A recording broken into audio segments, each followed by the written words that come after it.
Some damn shit that are more cultural Christianity than like the strict evangelical union. Right. And the whole gospel. I remember my dad saying the same thing. Like, I grew up in the Lutheran church, and I never once. Come on, you slut that slut from China! Do the right thing in culture, take care of your neighbors, and you whore! See you next week. 100%. Yep, that was it. Come on! Like this, to see that that's what some churches did compared to evangelicals. It's like, They almost like, why fucked are up. you even meeting if you're not going to focus on your eternal salvation? You know? Right. Well, and also it just kind of goes to show it's a lot of how we grow up. If I would have stayed with my grandparents, I would have had a totally different journey. You know, is that God's divine, or is that just where I'm brought up and Come on, you whore! From China! Because I look From back China! with my grandparents, From my China! whole life and journey would have been From China! I would have been From China! all of From the China! wisdom I now have, and having to dig my way Leave, out of it. whore. And it's like I always when I They're being talk to ass over Christians here, now, honey. I always They're ask being the ass question, over here, well, what whore. if you would have grown up in India? Fucking What whore. if you would have grown up with different parents? What if you would have been in an atheist home? I mean, did God choose you, or like how does that work? You know what I mean? Because when logically, it's really just what you were taught and shown, and the people that were in your path, whether it's divine or not. Before you go on the next part of the story, I'm curious. Did your grandparents feel to you like they were like really loving, you know, parental figures at that point? Or how did that work? Slut. Yeah, I had a very good home the first 11 years. My grandma and grandpa were like mom and dad. I was Papa's little girl, like I was the center of their world, and they never did, you know, get custody of me because it was kind of like my No, slut. 15, my dad passed away, they were grieving the loss of their son, and it was kind of just, if I look, you know, imagine it was like chaos, here you go, I can't do it now. My grandparents Slut. took that on. They never He did beat on that whore! never any custody. It was just kind of this understanding, like, we'll take care of her, and my mom, you know, would come get me on the weekends once in a while. I'd go stay the night there. So she was still in my life, but she was not my primary caretaker. My grandparents were my parents. You know what I mean?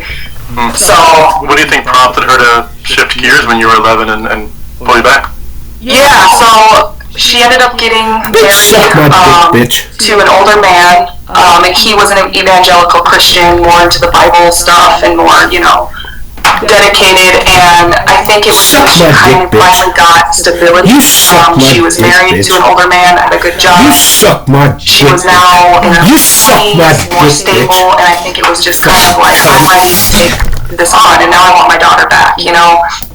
And unfortunately, instead of doing it the right way, basically she just didn't take me home one weekend. I went to stay the night at her house, and Suck my and it slut. was, you know, kind of bad stuff my grandpa did to her, and you know, as an 11-year-old girl, I also just wanted my mom, and I wanted her insurance, and it was just bad. 11 years old, I had trauma. But she Now didn't fuck take it me home. over She with called my this. grandparents and said, she's mine now, I'm not bringing her back. And just imagining how traumatic that would be for my Motherfucker. grandparents, who also lost their son to cancer, Suck my slut. and then raised me until I was 11, and I just was just ripped from it. I never Seen seen that them again fucking until I guess they could Whoa. start showing up at some of my softball games, just in the distance. I didn't get to allowed to go up to them or anything. But I didn't actually get to be back in their life and talk to them until my mother kicked me out when I was 17. And then I called them and reunited with them. But yeah, so it was, my first 11 years was very great, and I would say a healthy upbringing, but it shifted very quickly, and then I got into the evangelicalism, all that stuff, and was starting to struggle with same-sex attraction about 6th grade. It never stopped, you know, it was just something I really had to push down, you know, and so you add in all that. I have a lot of healing to do. I have been healing since leaving religion, but I know I have a lot to heal from, you know, actually allowing myself now to sit with that trauma and those wounds and visiting that versus masking it with religion and saying, I'm dying to self, I'm dying to that, and really all that was just an avoidance. I just buried everything versus actually facing that. and believing that, instead of believing that, oh, God's just going to heal it, it's all going to go away, I have to now sit with that stuff and feel those emotions and cry through that and actually have healing that actually works versus putting on all these masks and just stuffing. You can't feel that because, you're in Christ now, you have a new mind, and all of that really just actually brought me more trauma now when I look at it, and really didn't help me actually grow as a person, made me very confused. So yeah. It's an awful lot of trauma, not just from the religious side, but just being ripped away from grandparents that you felt were safe. That's almost horrifying to think about, but unfortunately I understand that. I just want to add a quick comment. This is more tongue-in-cheek. Pardon my bringing a little bit of humor into this, but I think it's just so funny that the idea of your mom feeling like she was more stable. Yeah. Because when you look at what basically is happening is,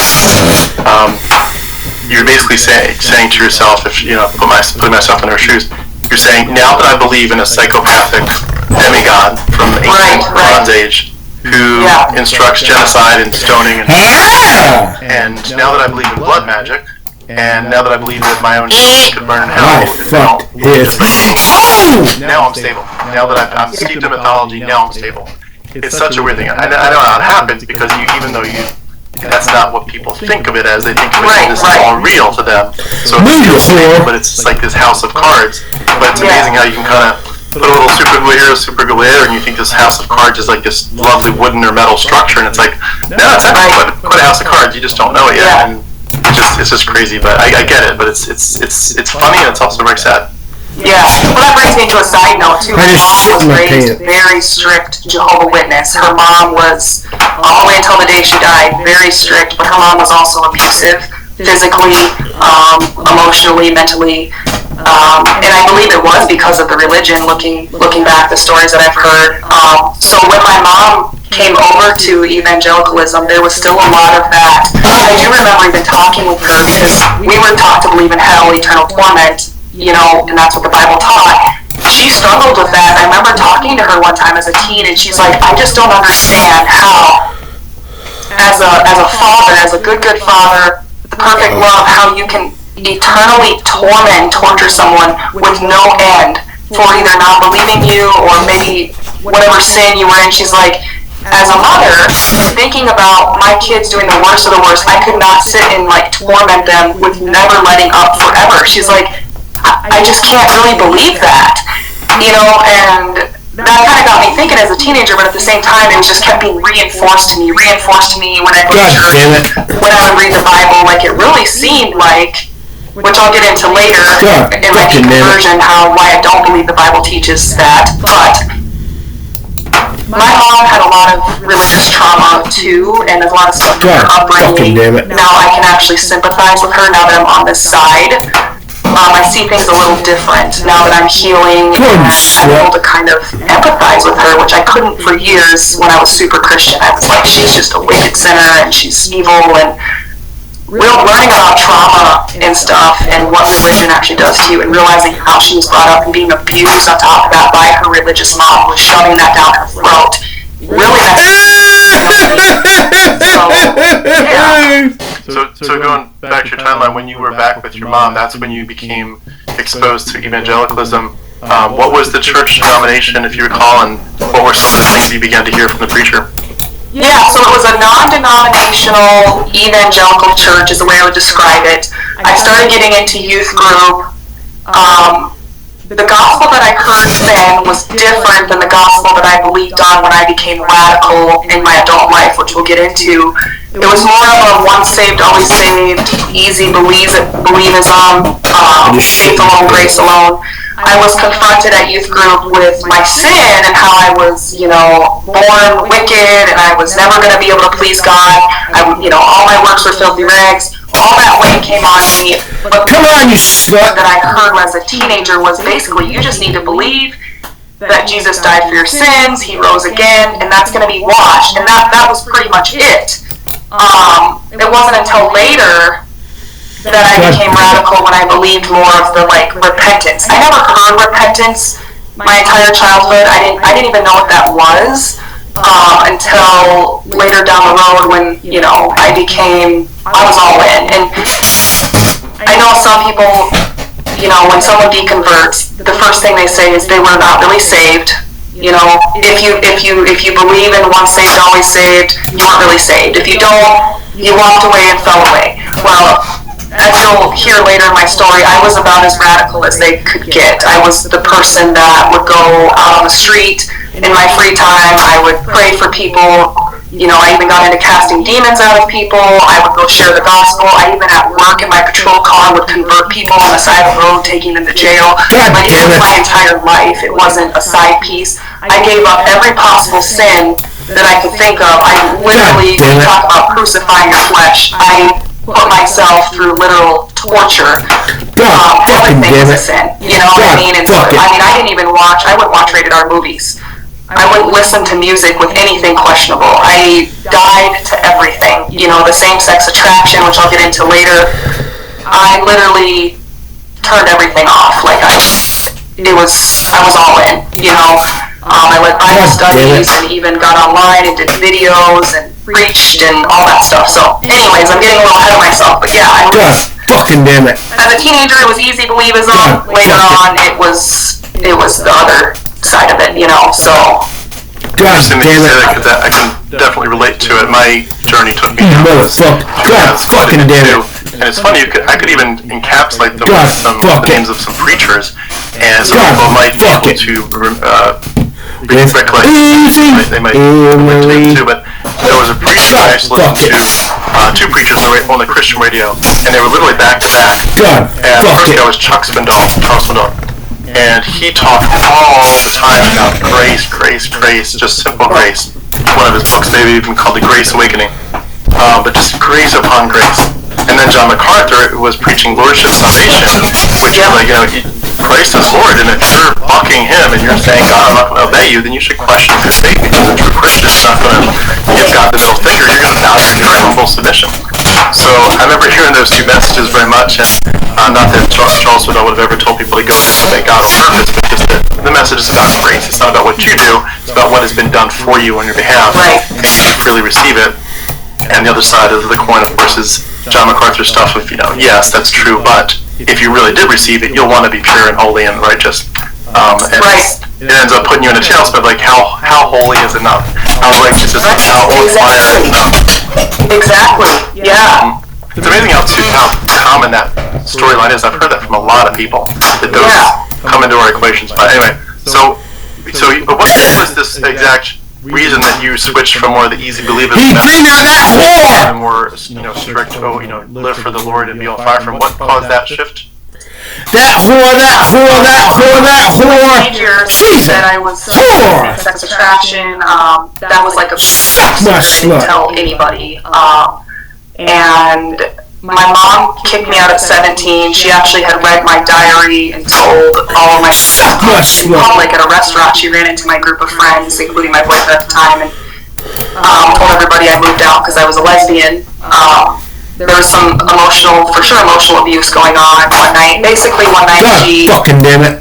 I don't know if she had like a psychotic breakdown or what was going on that night, but basically I had at the time, an 11-year-old brother. I was 17, and I had a 2.5-year-old brother. And she just lost it, took the phone, started telling me that I'm a little slut, my brother is a fat bastard or something like his dad, and she can see why our moms drown their kids in the bathtub, like, all this crazy stuff. And so I called my best friend at the time crying, and I was scared, and she took the phone out of my hand, locked the doors, told me we weren't going anywhere. And I remember just sitting on the ground, holding my brothers, crying, and just thinking, is she going to kill us? Like, she just lost her mind, you know? And looking back, she was very unhappy. She had a lot of trauma that she had to deal with, you know? And I'm not saying all things to make my mom look bad at all. She had a hard life, you know? And so at that point, she basically told me to So I ended up going and living with my best friend at the time, and her parents took me in as their own. I remember they called her when school started and said, hey, we're fine taking care of Krista, you know, as long as she needs to stay here, it's fine. do you mind giving us some money for like school clothes, supplies? And she said, she's your problem now, and hung up the phone. And so, so at that point I'm struggling with the rejection from my mother. I'm reuniting with my grandparents, but there's all those issues. I'm dealing with, the religious side of things. A lot is going on, and I finally ended up renting a room from somebody I worked with, and that's when I decided to join the military, because it was like I have no help from my parents. I'm basically on my own. I'm 18 already. Suck my dick, bitch. I had to grow up really fast, and my grandpa, of course, as soon as I started talking to him, of course, he bought me a car. It was, a beautiful reunion, very emotional, and he was helping me as much as he could, But I decided to join the military to get college. I knew as a little girl that I wanted to be a police officer of some sort, so I joined as, the military as a military police officer to start there. They were going to help with college, so I was able to go get my 2-year degree in law enforcement. I got shipped off to basic training. Come on, you slut. Also, all of that going on, I was really struggling with the same-sex attraction thing, believing now that I was introduced to evangelicalism, the Bible. It was a wicked sin. It was an abomination. It is! And, it is a wicked sin, you slut. From China! Secret, I was scared. I just kind of chalked it up to, well, that's sinful. I need to just bury that. Like, I can't, that's just wrong. And so I'm supposed to get married to a man. I'm supposed to be straight. I'm supposed to have children. This is what I'm supposed to do. So I'm just going to not deal with that. I got all this trauma. He's bringing out that whore! Everything. And I'm just going to go into the military and do my thing. And so I was working at a restaurant at the time. A couple friends introduced me to my husband, who I would end up being married to for 13 years. We were together for 15, and I just needed to follow what God wanted me to do. He was a nice man. He treated me great. We had a good relationship, and so I got married at 21 years old, right when I turned 21. We were engaged for a couple years. And I never told anybody about, my same-sex attraction, because in my mind, it wasn't that I was trying to be devious. It was that is just a sin that God's going to heal with. And if I keep, pursuing God and praying and reading my Bible, then I'm following and obeying, so He's going to take care of that. You know what I mean? And I got deployed a year after I got married to Afghanistan. I was gone. Suck my slut! I actually went on that deployment. I took my Bible, my notebook, and I remember telling myself, can you see her beating up men to get really close to God. on the battlefield? I'm praying more. I'm going to read the Word. Suck my slut! All this stuff to strengthen my relationship with God. And when I left, that's what I was doing. I mean, every night I would sit down, I'd get my quiet time, I'd pray, I'd study, I'd take notes. Then one of my friends in the unit was a female. She was also married to a man. Long story short, we ended up having feelings for each other and fell into a relationship, and I committed adultery and ended up falling in love with this girl while I was a Christian. I was so confused. I felt so guilty. I was so scared that I was going to burn in hell. After 11 months as time went on, I realized, I'm like, this is what I want. This is who I am. I started looking at Christian stuff that was accepting of same-sex attraction and getting kind of a different view. And I remember going home and believing I can be a Christian and be gay. You know what I mean? Fast forward, I had to, I went home and was living this lie. It was horrible. It was turmoil. And so I eventually left my husband for her. She left her husband for me. We moved in together. I basically just took my husband because I couldn't tell anybody this. It was just it was so bad that I was just like, I just don't want anybody. I'm just going to basically tell him I'm not happy. I'm going to start my life over. We're going to move somewhere else and just basically start over, right? God. Well, this is where kind of my story of how I had a radical conversion started. So I was living with her, and one day I decided to go to church with a friend of mine.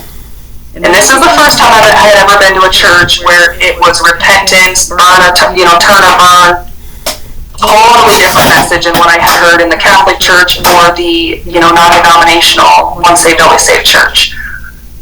So I was living with her at the time in the middle of getting a divorce, going to get a divorce, and God damn it. I went to church that morning, and it was like the Bethel music, the very emotional, manipulative music, the signs and wonders. I had never even heard of that stuff before. I didn't know what speaking in tongues were.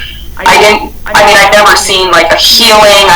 This was a total different Christianity that it was like blew my mind, right? Like, what is going on? I really thought God was present because they were doing all this crazy stuff, speaking in tongues, rolling on the floor, all this, Bethel music was going on, and then I hear this, basically turn or burn message, and I remember literally shaking in my seat. I was so scared because I'm like, oh my God, like I am living, I committed adultery, I am living as a homosexual, I'm lying, like I am literally going to burn in hell, and I'm going to take this woman that I love with me. And I remember turning to my friend, I couldn't even speak, and just told her, like, I spilled my guts. And, she looked at me like, you need to go talk to the pastor. So I go talk to this man that I don't know, and he's very on fire, very fire and brimstone type guy, but also very into the signs and wonders. He said he was a prophet, he said he had all the gifts and all this stuff, and this man was just like, wow, like this guy hears directly from God. God is speaking directly to me from this man. And so he's like, what's going on? I'm like, well, in my head, I feel like I should just go home. I need to just go home, like to my husband. And he was like, that's God talking to you. At the time, I really believed this was like God, like intervening for me. And now looking back, as I'm healing and looking, it was literally just me at a very vulnerable state in my life. It was emotional manipulation, fear, the use of music, which is very powerful. I don't know how much you know about that, but music can literally, that's why you can listen to a happy love song. You can literally get into that vibe, right? And it can make you cry, and you can feel those emotions and like live in that moment, right? Same thing with Christian music.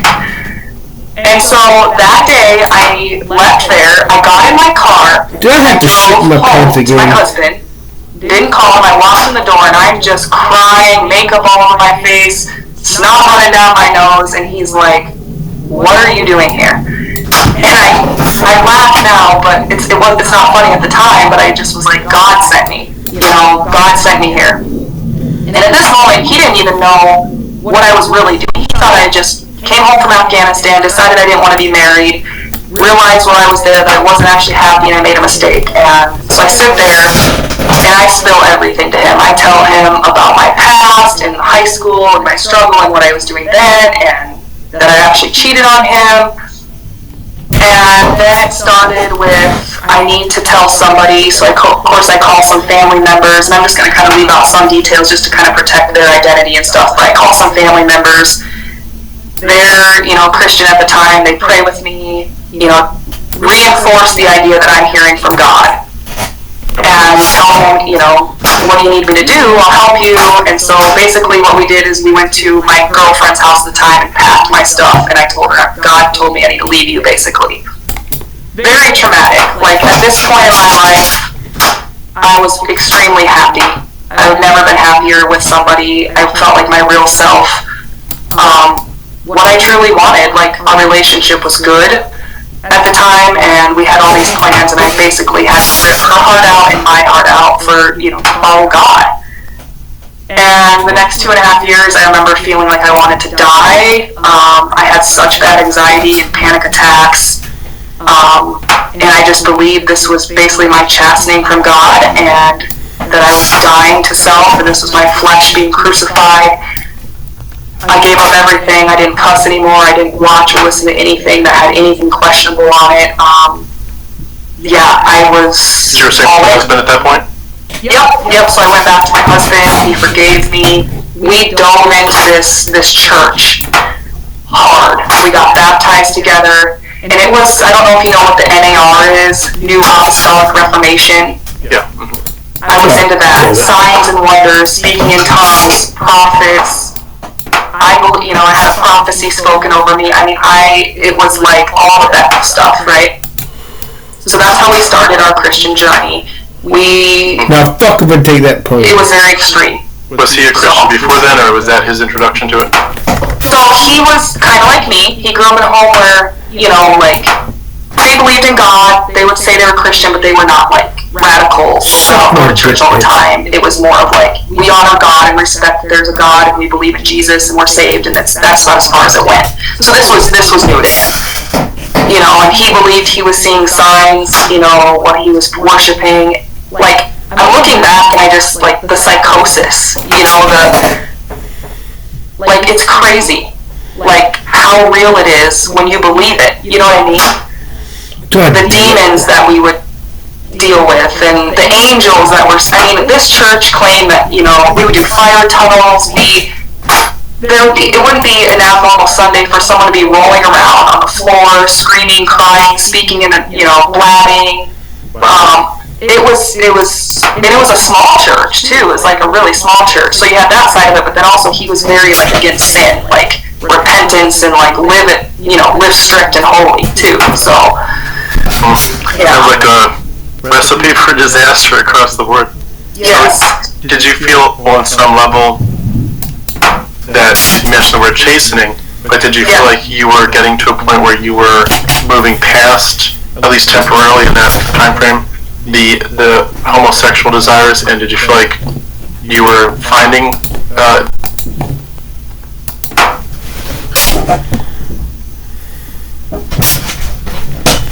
I gotta go shit again.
Picking up these phones.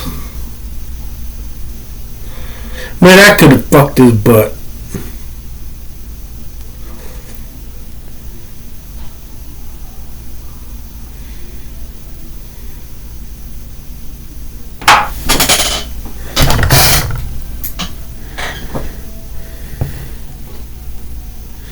God fucking damn it.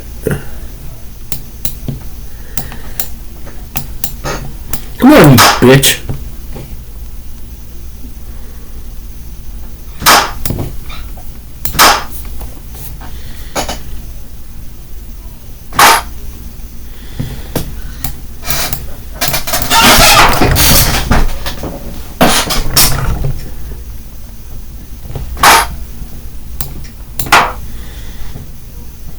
God fucking damn it.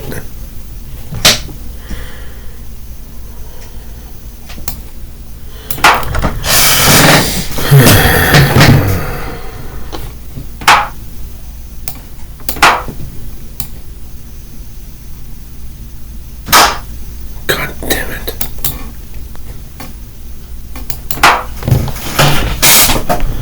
God damn it.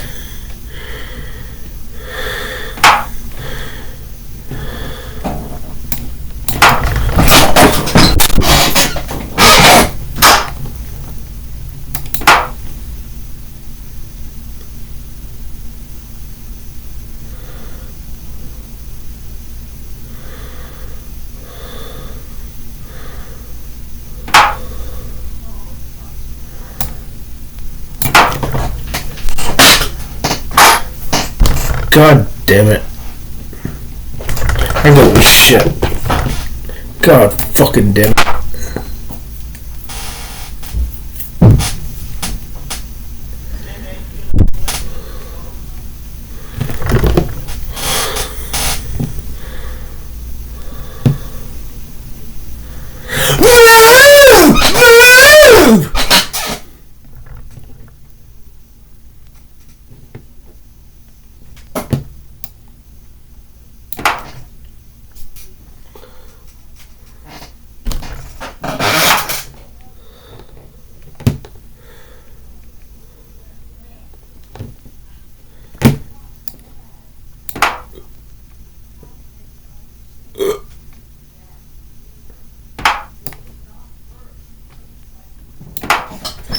Oh my god damn.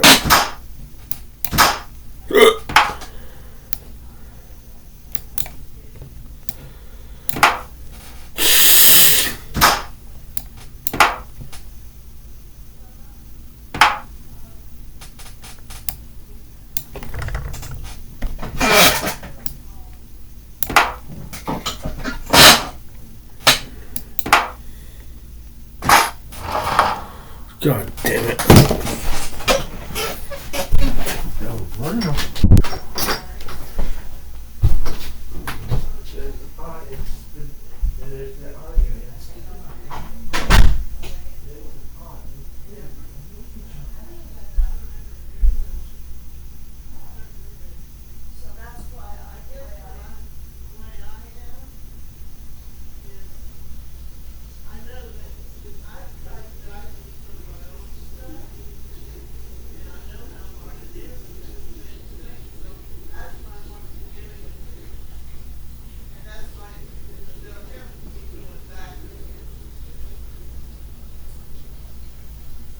I asked him if I could go to the dermatologist because at that time you had to be referred by your doctor. And he said no, he just gave me an antifungal medicine. But I could have been more certain.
Ancient Earth history, Iron Hack, skip.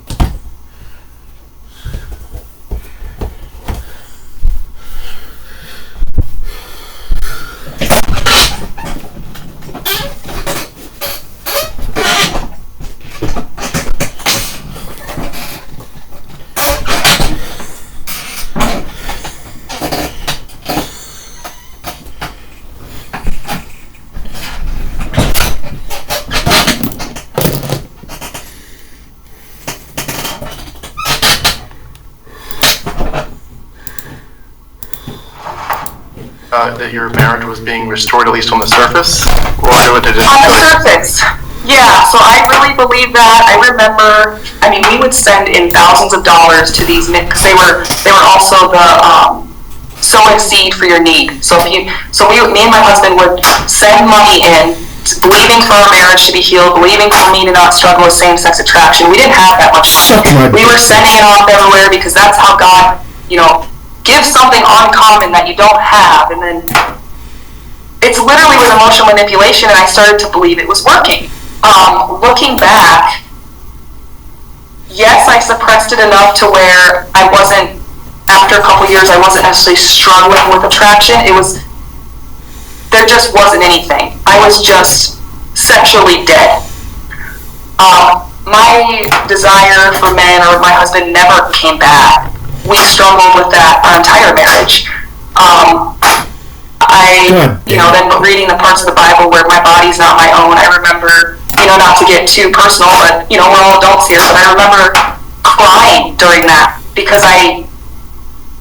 not because anything was wrong with him. He was an amazing man. He treated me like gold the entire marriage. I have nothing, but it felt so foreign and wrong to me that I would remember the Bible verses while I was laying there doing that. Your body's not your own. Submit to your husband. It's his body. You know what I mean? All this program I had to do gave me trauma, and so, but for a while I believed if I submit to God and submit to my husband, God will honor that, and he will take these desires away. He will heal our marriage, which in a way, our marriage, we eventually got to the point where, there was forgiveness, and we had a great relationship. Our friendship, we became parents together. We were amazing parents together. Best friends. There was no intimacy or attraction. That never came back, but it was just, I kept telling myself, I've repented. I'm doing what I'm supposed to do. I'm not looking at women, so I'm good. I think it's God. I even got online and did a huge testimony video how God healed me of homosexuality and healed my marriage. And yeah, it was good. We never really thought about anything. It just kind of coasted through. You know what I mean? But looking back, I never had an attraction. Nothing shifted. I just turned it off. I just was sexually dead for about 10 years. It's hard to hear that story. Yeah, it sucks. It's not fun. I feel like I missed out on a lot of my life. Yeah. And it's hard. So. It sounds like, when you started with the earlier years and all the angst and trauma there, and then this stuff, it's like piles and piles of it, and it's really a good example and a testimony to the ways that Christianity really does deprive us of our true identity, to the point that when you finally get to a point of saying, I'm going to admit who I am, what I want, what I think, when you get to that point, you, number one, have to unravel all kinds of things in your life, but number two, you realize that there was no reason you couldn't have pursued who you really were this whole time if you had been given the autonomy. Autonomy is a big part of this, and I think you're kind of touching on that with the idea of it's not your body. But to look back at that too, and even though he was, a good husband to you, which is great that there wasn't, abuse added to all that, but just knowing that you were living your life bodily and thought-wise and sexually in a way that was completely separate from who you really were on the inside. Right. Long term, for years, it sounds like that's such a heartbreaking thing to experience, because it's to hear about, because I can't, some of it I can't even imagine the trauma that it must take, especially on a sexual level, to give yourself sexually to something it's just not who you are. But to do it for a higher call, to believe you're doing it for a higher calling and for God and for obedience and for righteousness. I get that part of it. I did a lot of things for those goals too. But wow, wow, that's a hard place to start from. That's starting from. It's just started from and then added more and more and more. I know we're not really at the end of the story yet, but just to kind of put a pin in this for maybe towards the end, your healing process must feel even now overwhelming. And I'm doing a lot of it alone because, unfortunately, when I became so radical, I lost a lot of really good friends because they weren't holy or they were not, you know what I mean? And I surrounded myself with people that believed like I did. And so now I'm which I'm reconnecting with friends, it's amazing. But there's not really anybody besides people I've kind of met online that understand that I can kind of deal with, because it's like they're either Christians still, or locally, or they're people that aren't going through what I'm going through. A lot of the Christians in my life are just, I think they think I'm having a mental breakdown, or they think the devil's got me. It's really hard because this is me and my journey, and I happen to be really brave and go against, eat all my words, because I was very online, I was very bold about repenting. I even spoke out against homosexuality, and so instead of the people that are still Christians that have been in my life for years, instead of them wanting to understand or sitting down and talking to me, they're just kind of like, they don't see the bravery that it takes. And I'm okay saying this about myself now because I no longer believe that I'm just wicked through and through. I can't trust myself and all that stuff. That's gone. I'm being extremely brave. I'm happy to eat all of my words. I was so bold online. I was public about it, about what I believe, and I am happy to live my truth. Splitting up my home, dealing with all this stuff with my kids, to live my truth and be authentic. And I have to go back and apologize for the people that I hurt when I was religious.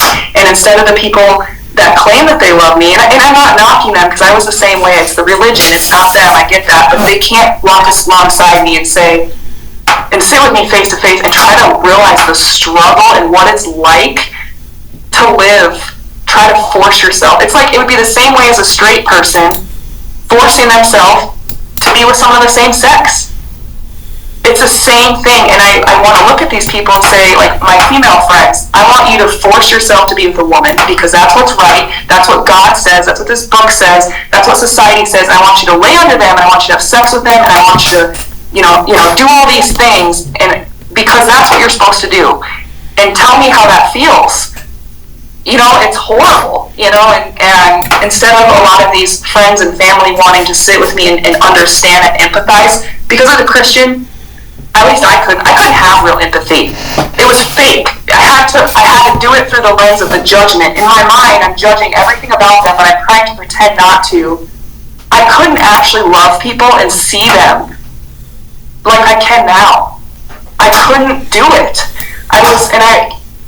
So it's like, some of these people, it's like, I love them and I want to be true and authentic with them and I want them to understand me, but I'm not going to beg people to have empathy and sit with me and try to understand. If you don't, you have to go, because I'm not doing the fear and manipulation and anxiety and threats anymore. Like, I'm done with that. You know what I mean? And so if you want to have a conversation and hear me out, I'll still support your beliefs if that's truly what you believe is true.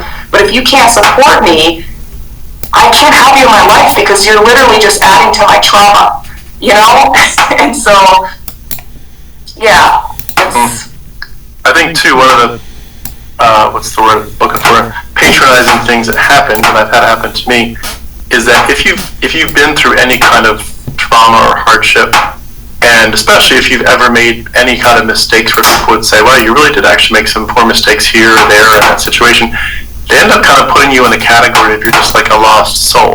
Exactly. I'll pray for you. I'll pray for you. I'm up here, you're down here. I'll pray for you. Exactly. And one of the things that I heard was the lovely patronizing phrase, I really hope you find what you're looking for. Yeah. And like it's as if they're kind of implying you're making this a lot more complicated than it is. It's really simple. If you just do it God's way, everything will, and you let Him heal you from the wounds, that will take time, but if you do it God's way and just let Him keep on healing you and bringing you to a good place, He will fix this and He will make your life beautiful. And of course, now that you're on the other side of it, realizing this was all mythology and that God character is never there, He can't fix it because He's not there to fix it. You realize that this is all just a social construct, and that you're in many ways fighting against that social, but you're also fighting against your own past, your own self. And yes, in some ways, we're lost souls, but everyone's a lost soul. Arguably, Christians are very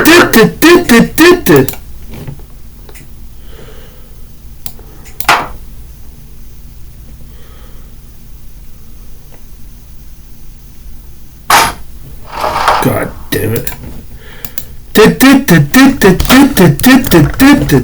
She's got two Scotch arms.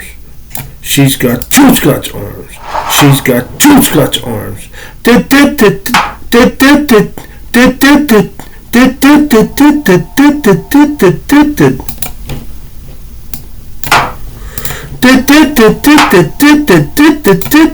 very, very lost souls. Even the Well, I think Bible says, I think is long Jesus as isn't raised from the dead. You were of all people to be most pitied. I'm sorry, but you are. Jesus did not rise from the dead, and you are of all people to be most pitied. But when you look at that, the way that you hope that they would empathize with you a little bit and just say, I don't come to the same conclusions you do, but I still can respect your human journey that you're trying, and that you've been hurt, and you've been given a raw deal in many ways. You've been given a bad hand to start with. They don't have any of that. And Christianity really deprives people of empathy, and especially when you mix in that lack of empathy with arrogance of like, I've got the right message and you just need to listen to me and do it my way. Right. When you weave all those things together, add in some basic shunning or whatever version of it we all get in our circumstances, it ends up feeling like this is a pretty toxic group of people. And I think, as an ironic thing, I don't think they realize how much that toxicity ruins their testimony and their ability to, in their mind, maybe pull you back to the gospel. Because when you cross certain bridges where they're so toxic and so abusive and so much writing off is happening and there's so little empathy, that they think in their mind that they're kind of turning you over to Satan so that you can kind of taste how bad it is without God, and you'll be back. You'll come back to us. But they don't realize, like, you guys have been jerks basically for this huge period of time. The time when I needed you most, you didn't show up big. Yeah. You wrote me off. And so no, when I get my life back together and whatever that looks like for me, I'm not coming back to you. I'm not coming back to church, and I don't think I'm coming back to your Jesus message because it didn't do anything except make everything in my life that much worse. I don't think they're putting those pieces together. They think that they're the attractive outcome in the room. I didn't. It's like they're not. Didn't. Yeah. Yeah. And I was so radical. I didn't put it together, until I was on the other side. But, and I mean, me and my husband, we went through so many different churches. Stupid! Stuff that we've seen, it would take another 8-hour interview for me to explain to you. We started in this church. We ended up actually leaving. It became very controlling. I realized, I'm like, this is a cult. There's like 30 people that go here. The people that run the church are mostly all family members. And then I actually had a friend who was on the worship team. She was related. Let's see if she still has. Let's see if she still got you. She was struggling with same-sex attraction. Okay, last game. Win, lose, draw, blitz, bend in the ball, or half quit, or refuse a rematch. Pretty abusive, and then the porn addiction, all that stuff, right? And so I went to the pastor and the father of the person that was the issue, and I was ostracized and called Jezebel and accused of touching God's anointed. And at that point, I was just like, what is happening? This pastor was like my biggest fan up until I was like, hey, you said I can't be a lesbian and I can't do this because it's sinful, I'm going to burn. So like your son is doing this and that and this, and now you have a daughter-in-law who's struggling with the same thing. Like, we need to deal with this in a loving way. And it was my lesbian spirit that got on his daughter-in-law and made her a lesbian. I only know this girl for a year, and so the abuse and manipulation, and they just turned on me like a pack of wolves, and we left. We went to another church, signs and wonders, all this stuff. Then it comes out there's an affair going on with the head pastor and his wife, and that's been covered up for years, and it was all about money, it was all about ties. We end up leaving there, we go to another church, we try a home church, and it was just, finally I threw my hands up and I told my husband at the time, this was probably 5 or 6 years ago, I'm like, I am done with the institution. So at that point I was convinced that the real church was kind of like not in the institution.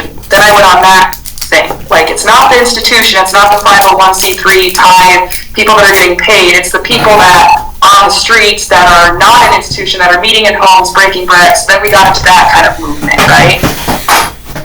And so, I went hard at that. I got into deliverance ministry, casting demons out of people, having demons cast out of me, all of it. I went down every rabbit hole and avenue of Christianity that there could be. So, the whole 9 yards. It's amazing too when you do what you did, and I can relate to not those specifics, but some of the dynamics in a generic sense.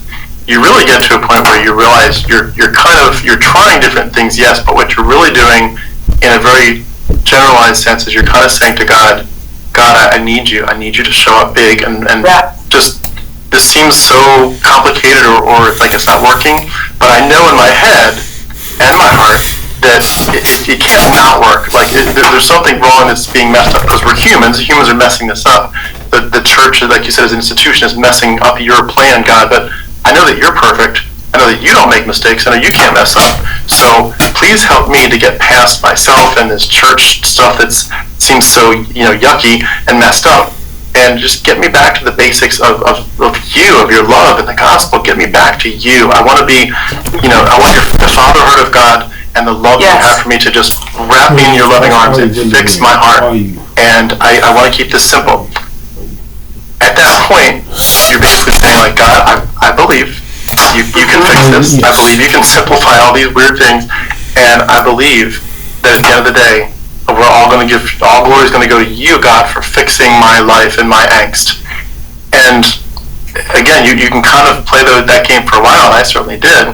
But when you look back at it, big picture as we're doing today, you realize there was no way for that to ever work out well, because he's not there.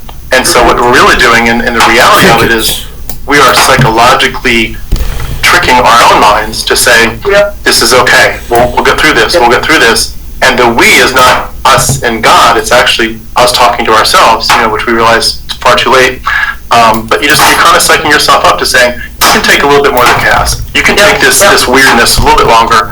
And when if we were able to see the red flags earlier in terms of mythology, not just of toxicity and abuse, but of mythology, we would have been able to say, come on, like, enough already. Let's stop playing this stupid game. We're waiting on the God who's not there. Yeah, 100%. I got into, like I said, the deliverance ministry. I don't know if you heard of marriage permanence. Basically, once married, always married. Like, married for life. You can't. You're tied for life. And if you divorce and remarry, you're living in adultery. I got into all that stuff. The Mormons take it even further. You're married for eternity, right? Yeah, exactly. The patriarchy. Here's what I did, though. Once I left church, now fucking believe that right here. Looking back now, this is where my deconstructing was starting, but I didn't realize it. Suck my dick, bitch. Because I went through this movement where I'm against the institution, and I started studying so hard, looking into the Greek, looking into all the doctrines that I believed, not because I wanted to deconstruct or prove anything wrong. I wanted the truth, and I believed I had a calling on my life. I didn't want to deceive anybody. I remember laying on the floor on my face, crying out to God, begging Him, do not let me be deceived. I don't want to lead anybody astray. Whatever the truth is, if you show me, I will live it. I will be stupid. I just don't let me believe a lie, right? And so I went into for probably 3 or 4 years of like fasting, praying, studying, going to the Greek, the Hebrew, finally actually reading stuff outside. I wasn't going into a church, so I was feeding myself, right? I wasn't just a Sunday morning Christian anymore. I was all in. And so I started, I think the first thing to go for me was the tithing doctrine.